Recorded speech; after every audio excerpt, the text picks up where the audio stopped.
if you were bad at conflict resolution, it's not just your fault.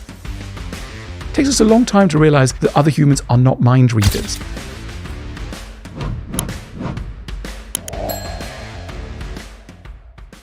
I've been thinking more recently that most relationships, the success of most relationship comes down to this idea of like how good you are at conflict resolution.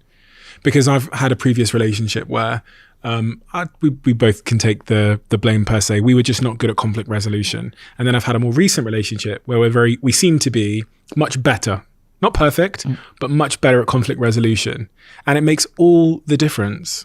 But I think, Stephen, it's not, if you were bad at conflict resolution, it's not just your fault. It's partly the way our society works. Come back to the idea of romanticism, right? Romanticism gives us this extraordinary idea that love is something that should be felt and communicated without words, right? So the most romantic the most romantic sentence that often people will say is, I met this person and we didn't even need to speak. We just felt on the same page. Everyone goes, oh, how romantic, ding, ding, danger. Because it's, this leads to a catastrophic outbreak of sulking, right? What is sulking, right? What is a sulk?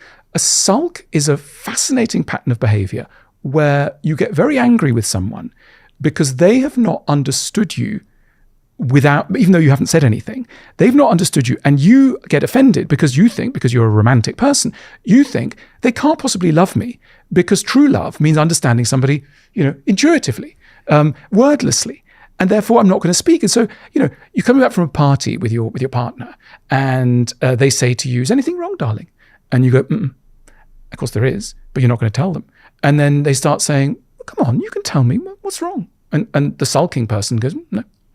And this can go on and on and on. I mean, we've all been at it sometimes. You go home, you go straight upstairs, you go to the bathroom, you shut the door, and then your partner's kind of knocking at the door, going, "Please, darling, just tell me what's wrong." And you go from behind the door, "No."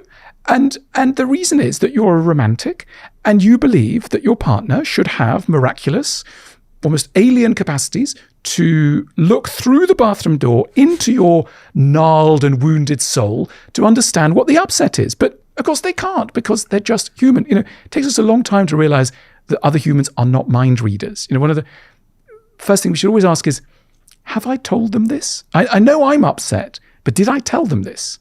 And so often the answer is not quite, because we're romantics.